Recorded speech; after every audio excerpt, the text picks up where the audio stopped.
Hey, welcome to my YouTube channel. I'm so glad you could make it here again, and I really hope you've been enjoying my content so far. And in this video, I'm going to be doing another project breakdown for a brand called Virtual Cut. Really interesting project, and I was really excited to see the results. Likewise, the client. I'm going to show you from the mood board to the design to the animation. And of course, if you want to dive in deeper, the project file will be in the link in the description. If you get this, you'll be supporting my channel, and I really appreciate that. And of course, if you do get the project file, I just want to say some of the things might be missing, such as the pictures, the footages, because those belongs to the brand. And I really hope you understand that. Anyways, if you are new to my channel, make sure you do consider subscribing. If you enjoy this content, click on the like icon, and then, yeah, let's get into it.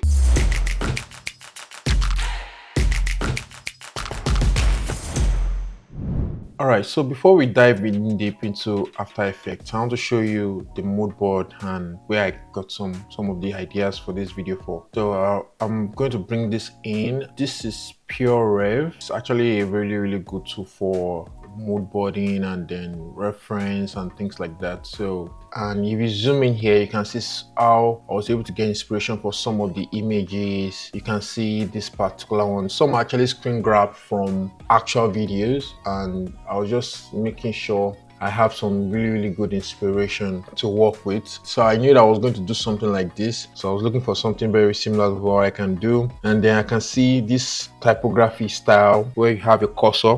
I was able to get this as well, then images flying in, and then I was looking at the kind of design that I would definitely use that will fit into the brand. So probably exploring something like this too. Then the stop, I knew I was going to work on that stop. I wanted to do something really different because I want that to really get people's attention. So I was exploring, and I noticed something like this. And of course, if you zoom in here, you can see some of the frames here, how they're actually not so far away from what I did. So this is basically the mood board. So one tip I would like to give about mood board is don't just rely on Pinterest.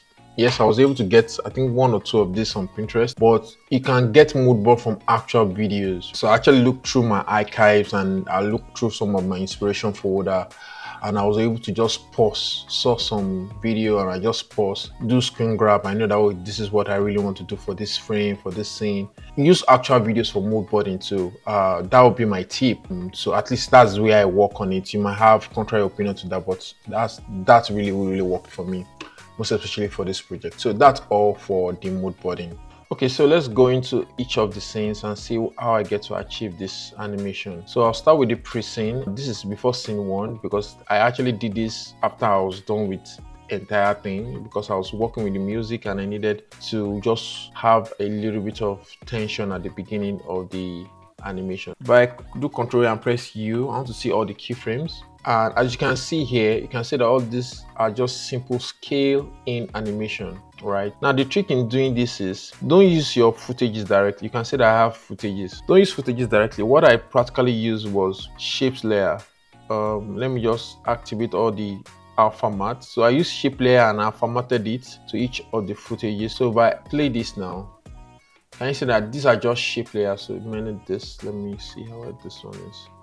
Yes.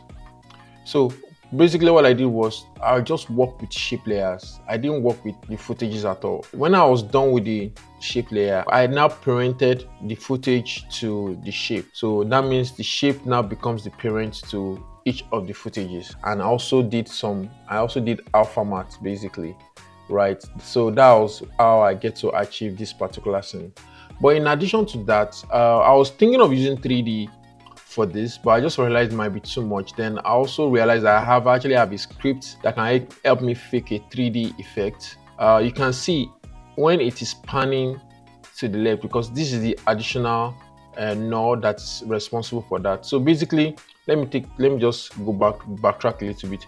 So the shape layers are attached to this null, right? So this is the main null, and this is the one that is giving it the extra movement backward, because it's just normal scale animation. So you just give it that extra movement backward. Then for it to move to the side, you can see there's a little bit of anticipation, right? And then it goes to that direction. When you look at this blue shape, you will notice that it's going faster than the one behind, right? It's giving that 3D parallax. And if you actually check my layers, you notice that there's no 3D on it. So how do I get to achieve this? So I actually use this script from Motion Design School. It's called Swiss Knife, and you can actually do some parallax 2D 3D here. So let me quickly show you what this script can do for you. So I'm going to quickly create a new composition, and I'll just fast forward all of this.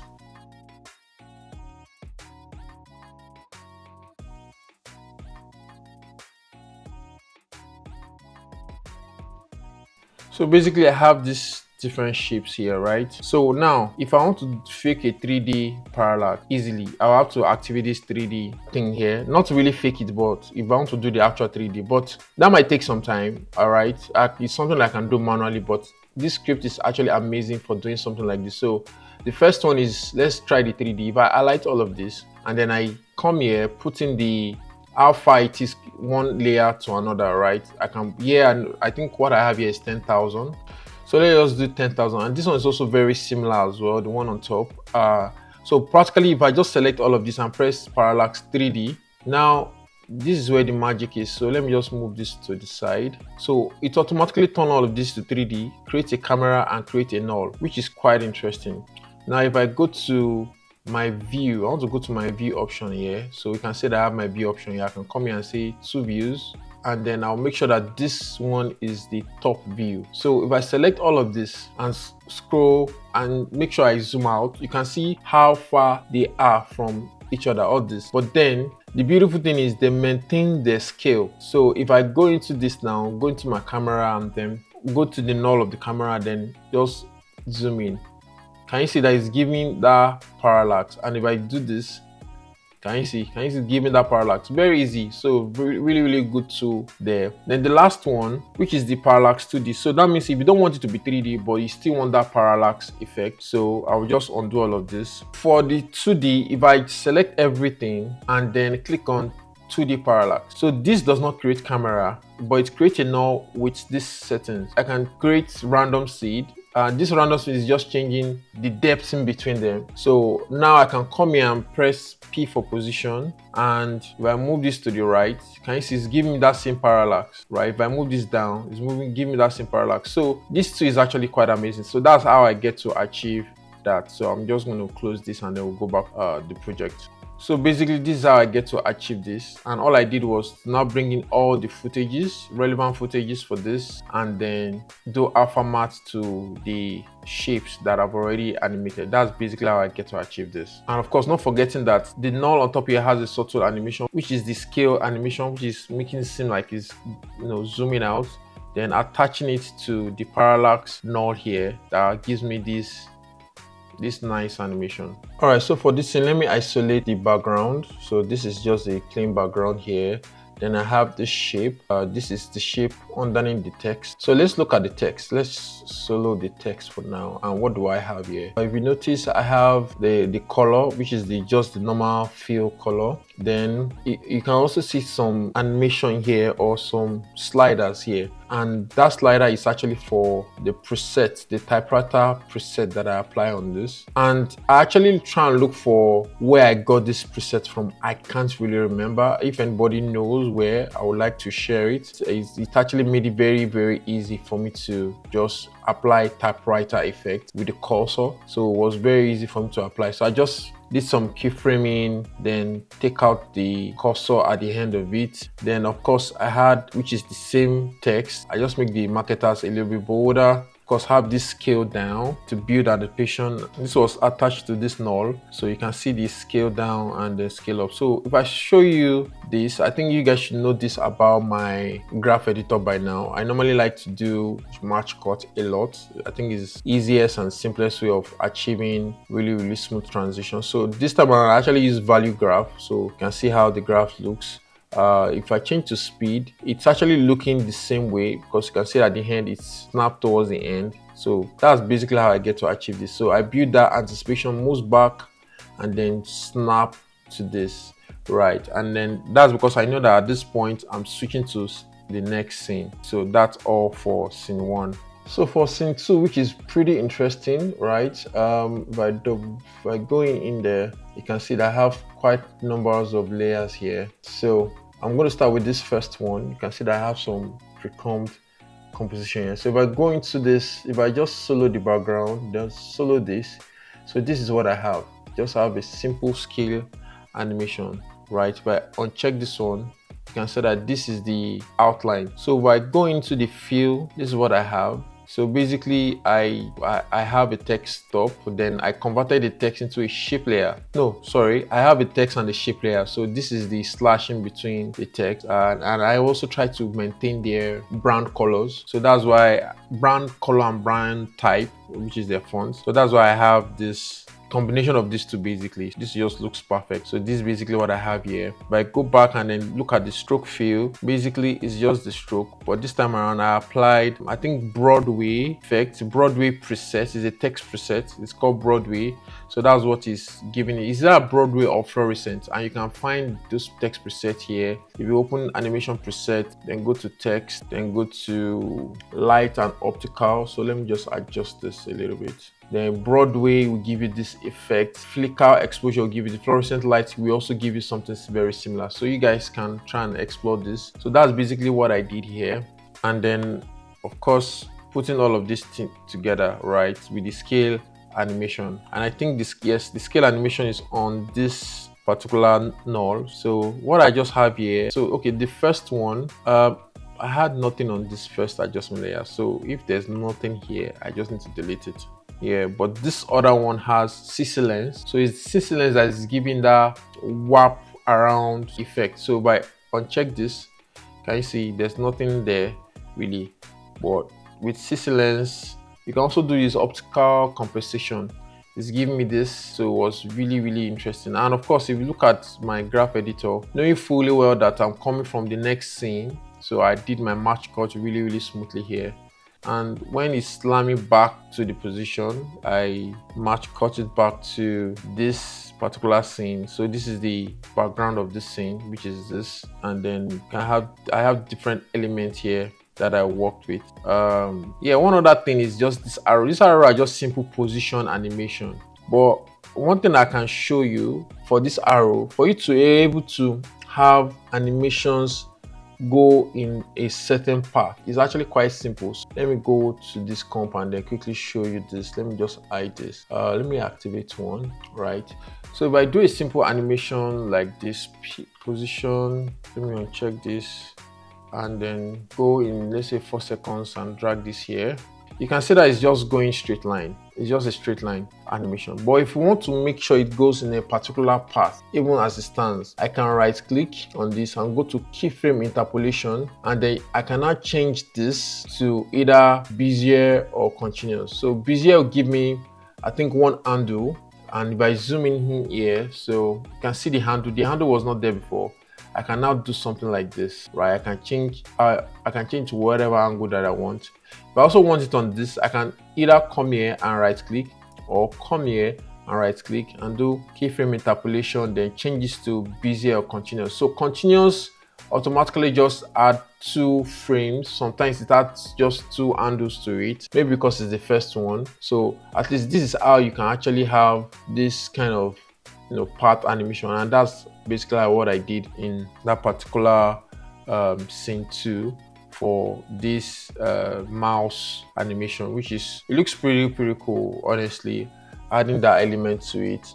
So yeah, that's how I get to achieve that. And I think I have a little bit of that here too as well, which I forgot to mention, right? I just made sure that everything was in line with everything that I've been doing, basically. So yes, there's this shape that it's kind of revealed. So when I drag this, so just, you know, basically all I did here was just simple scale animation on the x-axis for the background animation here. Nothing serious here, honestly, just matching with the frames there. Yeah, still on scene 2. Then what else did I do here that seems very crazy? So all of these are just simple text position animation. Honestly, there's nothing really crazy here going on. Basically, I just wanted a cool animation. So when I had the stop coming in, so let me click on this. Let me just uncheck all of this. So you can, as the stop is coming in, I match cut it to the next scene here, which I believe this is the stop here, and then it comes down, position to the left, and then have this come So as you can see that this changes, this is just simple color change.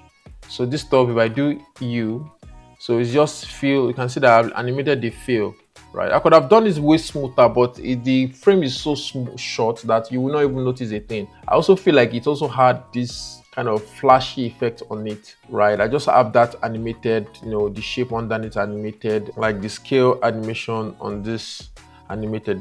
Look at this underlying shape. So it's just the scale that I've been animating basically. Then I make sure that the rest of the text are coming in some really cool, nice, bouncy animation, right? That's basically all I did here. Honestly, no big deal, right?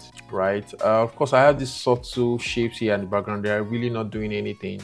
And sometimes sometimes what I do is just attach some nulls to this mouse so I can get additional movement, because there's one movement that comes from right underneath, and then when it gets to this point, I use the null to take over from here, because sometimes when you have so much position animation in a particular layer, it tends to just misbehave, right? So basically that's practically what I did, and then time the animation to when the next sentence or next text will come in, right? And basically what I did was to just apply that same anticipation and overshoot.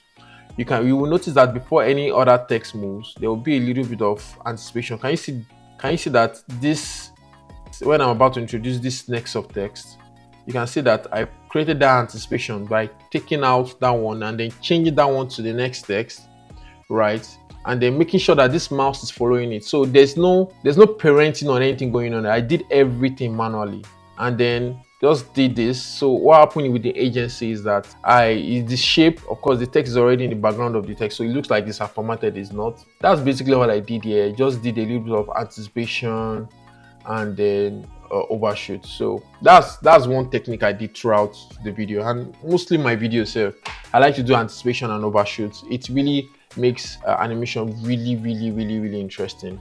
When you are done with doing all those animation techniques, what takes the most time is placing it, finding the rhythm. This feels good, this feels right. So yeah, that's basically it here. So we're going to the next scene, right? So this particular one, you can see that there's a form of transition here, and the transition is coming from this arrow transition. If I double click this, basically all I did was simple. I took this from one of the brand icons, basically. Definitely trying some other things out. That's why all of this here are not really useful. Let me just delete them.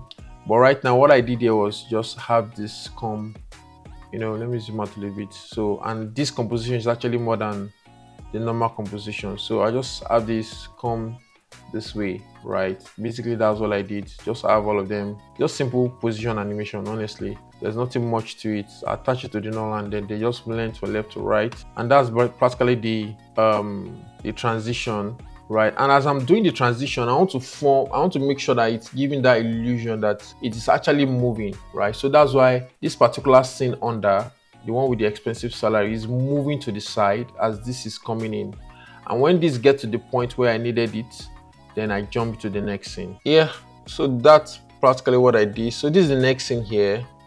And honestly, there's really nothing much here going on, right? Of course, the design is really good. I was pretty satisfied with this design when I came up with it. And I was just looking for a way to make sure that this was well animated. So when I came up with this frame, I knew that I needed to introduce this first. So that's why this came in first. So if I come here now, basically it's the same arrows, right? Just come in here, did a little bit of some overshoot. If you notice this animation here, so what I would say to this is always look for advantage to do follow through on your animation, and that's what makes this really looks interesting. If you notice this subtle thing that's going on here, so as immediately the two arrows landed, it kind of like push the entire shape to the right, and then push the letter higher out. So these are like some opportunities for you to just take advantage of some things to make sure it seems like they are really linking from one thing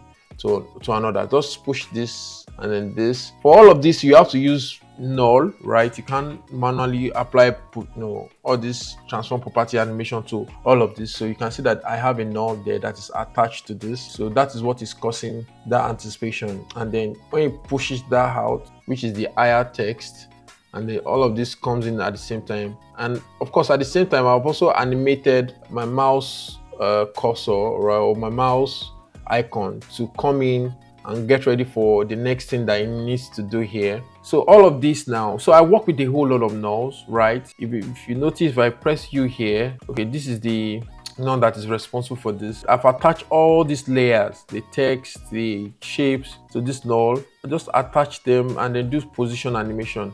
So the reason why I'm not going into in-depth into those keyframes is because I believe you guys are more than average animators. I don't need to show you every single keyframe because they're actually quite simple. You know that it is position, you know that it is scale, right? But one thing I can show you is the graph. And if you notice, my graph are actually quite steep. And in this particular one, I actually use value graph. I know how to use value graph and speed graph very well. So this is the speed graph. This is how it looks like. You can see the steepness and how I get to achieve all of this thing. And this is the value graph. For me to get these overshoots, can you see that overshoot? This, I push it up. But I push this on higher, for instance, you can see that to push it way further and then do this. But I think that amount is just perfect. So that's basically how I get to achieve this. Then I was just taking advantage of the animation. I was thinking of how am I going to introduce the next scene, and that's what came about this element that is on the side that I'm about to introduce. So I was like, okay, what can I do? Let me have this mouse come in, then I like the video editors, but as it's highlighting, let it drag to this side and then introduce all these images. And these images, I think they are in this grid. So by double click, this is what I have here. It's actually a very big composition. And basically, I just have formatted the images with the colors. I did some retouching of some colors. And then the icons I animated the icons. If you notice, they're actually quite good. Then also did some additional movements in between. So just to make it random. And all of that was depending on what is happening in here. I wanted this to come, drag this, have those subtle animation. Then as soon as I animate this out, then drag this here, then introduce another mouse cursor. These are actually two different mouse icons that I use here. So I just put that in, then introduce this one out as I'm dragging that. So one thing I also noticed from beginners, right, when it comes to doing the animation is they allow one frame to stay for one frame to stay to show that, oh, this is the frame I'm working on. No, you don't necessarily allow a frame to stay. You can still have your continuous movement, right? And that is exactly what is going on. As soon as I have this, right, you can see my frame. This is my frame, but this is still moving. This is my entire frame, but you can notice that this never stops moving. For beginners, right, the mistake I see that they make is they'll make sure that this frame stays for about some frames before this will start moving. You don't need to wait, most especially for really fast-paced video. You don't need to wait at all. Then you can continue, and then I have this come out to just introduce this text. So that's basically how I did this. If you want to know how I get to do this bounce animation, you can check. I'll try and put my link somewhere here. Check how to do bouncing ball animation. Then you have an idea of how to achieve this text animation. Then one other thing is some of the text here, they are actually converted them to shape layers. I didn't use text layers. I just converted most of them to shape layers because I just feel like shape layers are easier to control and it maintains the high quality, right? I think the text will also maintain high quality, but this is just a matter of preference. So that's basically all I did there. Then of course, knowing fully well what I'm about to do in the next scene, I did anticipation. Right, you can see the anticipation goes to the side because I'm about to push everything to the left, then do this. You can see that this is where this ends. So, but if you now check in my main composition, when this push, you can see my text just coming, right, and you can see all of this. Here, it's simple text animation. Honestly, no big deal here. Yes, you can see a lot of layers, but there's really nothing much going on there. It's just simple text appearing. You can see if I do you here, it's just simple position animation coming in basically, and then of course using this, animating my mouse icon to just reinforce some things like the text that I'm highlighting. You can see I'm just using that to align those texts to just create some additional movement. I actually use a preset here, all right? It's native After Effects preset, and I think it's, let's say, graph, shapes, bar graph. So this is it. I think this is it. Radial graph. Basically what I did was just edit it to my taste, animate the things that I really need to animate from there. So, and that's it. But you can easily achieve this with, you know, simple shapes. Just make sure the shapes is rounded, round cap, and do trim parts. It's actually quite easy to do, but honestly, if there's a preset for something and I'm working on an actual project, I rather just use that preset to make my job faster and better. So basically, this is basically what I did here. Save up, then the percentage, then I have this text comes in, then drag all of this in. Of course, knowing fully well I'm about to go to the next stage, did this scaling animation, scaling and then position.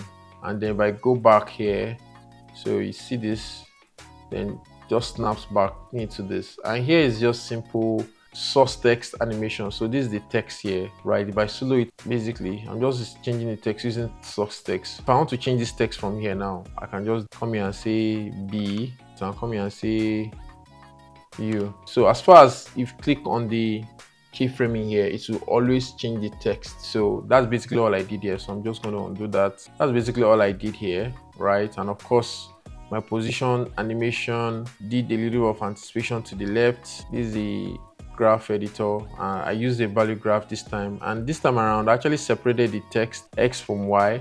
So this is what I mean. So let me use it on this null. So now this position is both X and Y. I can right click and say separate dimension, and if I separate dimension, now I can finally move just X alone and then move just Y alone. That's basically what I did there. That has its own advantage, because if you are working with the value graph, it is advisable you do that so you can be able to have really smooth graph editing. So that's basically all I did here. Nothing really much going on here. And then of course I was just changing the color of the background, right, which is the fill color. If I press U here, you can see how I'm changing the color here. Nothing much here basically. And then knowing fully well I'm going to cut to the next scene, drag this in here. If you guys want to know more on match cuts, there's another tutorial. I'm going to make sure I put the link somewhere here so I can understand I'm going to do this smooth transition, right? So this is the last scene here, and here is actually quite simple. It's very similar to what I did in the first scene basically. So if I open this up, you can see this. I have two of this composition. So this is the first one. If I double click this, you can see that the composition is actually wider than normal. So if I right click, and then you can see the size is about 3000 pixels wide. So that's because of the, you know, what I'm about to achieve. So if I solo this, these are the footages basically, the one with the VLC icon. But basically what I did is quite simple. I didn't even work with the footages at all at first, just like I did in the first. I work on shape layers, right? And this is what I did. I finish up this animation. So basically all I now did is to now bring in the footages and then do alpha matte and also parent them to the shape. So alpha matte to the shape, parent to the shape, and they will just follow as, you know, as they should, right? And of course you need to make sure that you scale them accordingly in a way that you want them to fit into this. And then my null here is where we have my position moving from one to another. And if you check my graph editor, you can see that, you know, it's just this really steep movement. And on the last one, I make sure that it's ending on the steep because of my transition. If I go to my scene 6, still on my 6.6, and then you can see this is the other grid, and this one is actually quite interesting. Practically the same thing, right, but it's just like it's on a larger scale. So I created this grid. You can see it's taking some time to load because this is, I think this is even larger. If not, is it the same? Or it's actually the same, but now this time around I needed to create, you know, an appropriate grid for this. So practically what I did before, but now I now did it 3 times, and then I offset them, and then I have different controls. So the green, this one is the mid control, right? The middle control. By zooming, you can see this is the middle control. Now the null of the middle control has its own null, so that's why I have this mid con. Then the bottom control here, can you see? Then this one too has its own null. I work with a lot of null on this project actually. So this is the top control. So you can see they are the one controlling the position, bringing them together. at the end of the day, I now have this general control. This general control is for me to just fit everything. There's no animation on it. So at the end of the day, I just add this animation where they all went out, giving room for that middle, and then I have the middle one moving faster towards the center, and then your match cutting into this last scene, which is quite interesting. So this is actually the company's logo. As you can see, the company logo. Basically, I converted all the logo because I had the logo in PNG, so I needed to split them and of course put them in the null. So just drag them in, then did the color animation. Basically, I was just changing the color animation, like applied fill animation to this, change the colors randomly on the letters of the logo. So that's basically how I get to achieve everything on this animation. If you are interested, if you still want to go in deeper on this project, the project file will be in the link in the description, so make sure you check it out. If you are getting the project file, you'll be supporting me, but I must say there will not be footages there. Some things will be missing because it's for a brand and I don't want to share what does not belongs to me to everyone. But majorly you see all these text animation that I've done. The audio will most likely not be there as well. Maybe I can leave the sound effects for you guys. But you guys were able to understand how I get to achieve this, and I really appreciate if you can just do that to support this YouTube channel. And that's practically it. Of course, make sure you also check Behance, right, for the full project breakdown, and then of course, drop a like, drop a comment on this YouTube, and of course on Behance. I really appreciate that. And that's it. I really hope you enjoyed this video, and if you do, make sure you do click on the like icon, and if you want to see more of this, make sure you subscribe, click on the notification bell icon, and then so you can get real-time updates from me. Like I said, the project file is in the link in the description, and I'll see you guys in the next video, which is going to be really, really interesting.